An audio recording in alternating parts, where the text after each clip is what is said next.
And so I think what you're seeing is just how thorough Jack Smith's investigation has been, and that there's no one who has seen or heard anything at Mar-a-Lago regarding these documents who is going to be immune from testifying if they believe they have relevant information.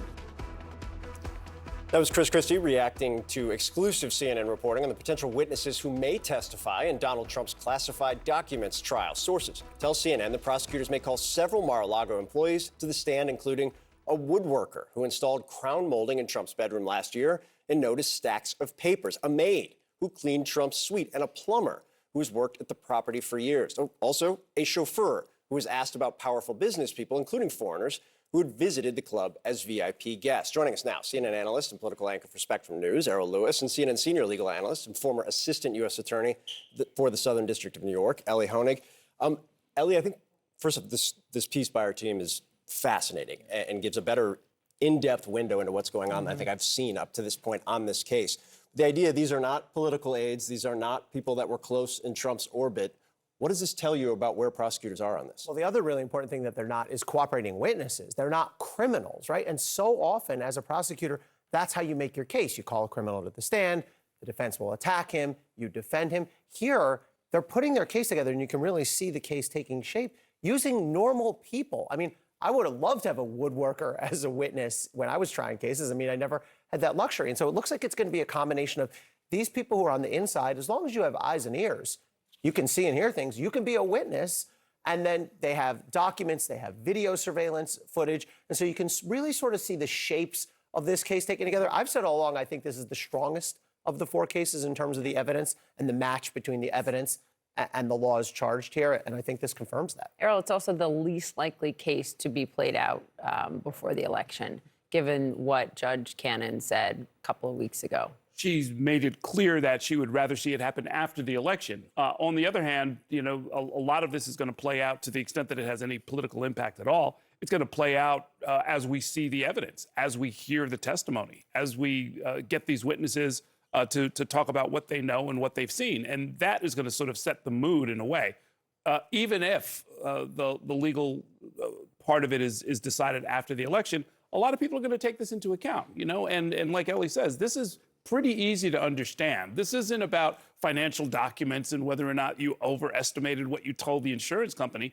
This is about, you know, look, somebody saying a house cleaner, I came in and there was paper all over the floor. Also, right? people, isn't our reporting some people that were inside the room when Trump allegedly discussed that Iran document as well, right? And like, right. that we've heard audio of. Yeah. I sense that this is going to be about like the mood. What was going on in Mar-a-Lago? How serious was this taken? You know, was this about idle chit chat over drinks? Was this stuff that was secured in a safe, or was it just laying out there for all to see?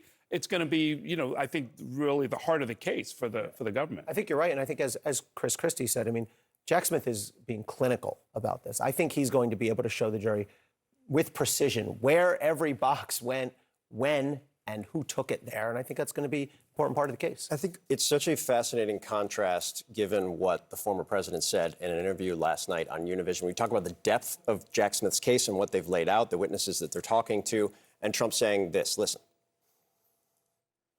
Something that allows the next party. I mean, if I happen to be president and I see somebody who's doing well and beating me very badly, I say, go down and indict them.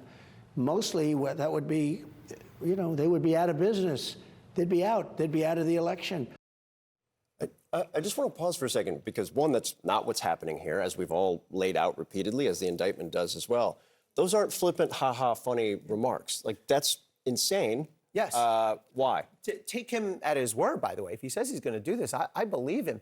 If we look back at the first Trump administration, maybe it will be the only one, maybe it'll be the first of two, Donald Trump would often call for the prosecution of his political enemies, whether it was James Comey, Andy McCabe. He called for the prosecution of Joe Biden, Barack Obama, Hillary Clinton.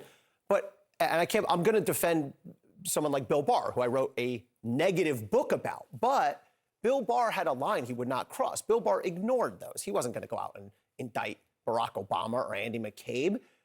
What Donald Trump's telling us here is I'm going to pick different types of people the next time around. I'm going to pick people who don't even have that line. And that, to me, is really, really dangerous. And Errol, just to be clear, there's no check on that, right? There's no body that is a check on that.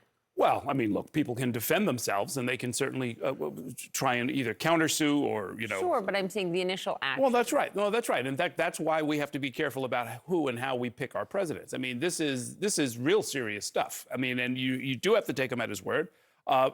This whole idea that, weaponization, they're weaponizing the Justice Department by looking into what I did in Mar-a-Lago.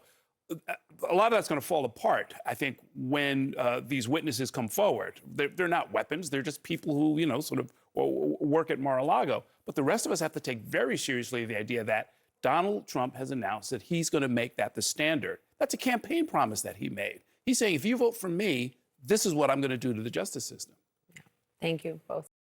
He didn't show up to the debate last night, but in a new interview with Univision, the former president reiterated his willingness to use the Department of Justice to go after his political opponents if he wins back the White House, saying, and I quote, "If I happen to be president and I see somebody who's doing well and beating me very badly, I say go down and indict them," end quote. That's according to a transcript released by Univision.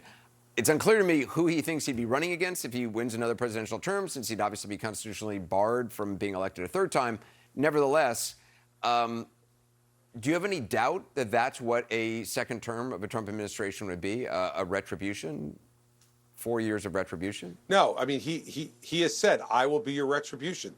And think about how different, for all the folks out there who are undecided about what to do with this election, think about how different Donald Trump is in 2023 than he was in 2016. In 2016 at the convention, he said, I am your voice. Now he's saying, I am your retribution.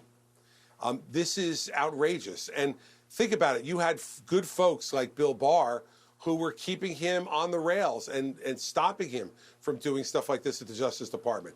Nobody as good and decent and honest as Bill Barr is going to agree to be Donald Trump's attorney general if he ever became president again. That's another thing voters have to think about. The fact is that 40 of his 44 cabinet level officials have said not only wouldn't they work for him again, they wouldn't support him to be president at all again. I mean, this is incredibly damning from people who worked with him every day as president, Anderson. Yeah. And so, at the end of the day, you will see him try to do things like that. And it's only going to be the country that can stop him. When we have to stop him is right now. We can't let him get the nomination or get in front of these folks. And, you mentioned him not being on the debate stage last night. It's the third time in a row. It's disgraceful. And I think he doesn't want to be there, Anderson, because he knows I'm going to be there because I've been holding him to account from the minute I got into this race. And anybody out there who wants me to be on that stage, go to chrischristie.com. Donate $1. Keep me on that debate stage because I'll be there when Donald Trump shows up, and I'll hold him to account.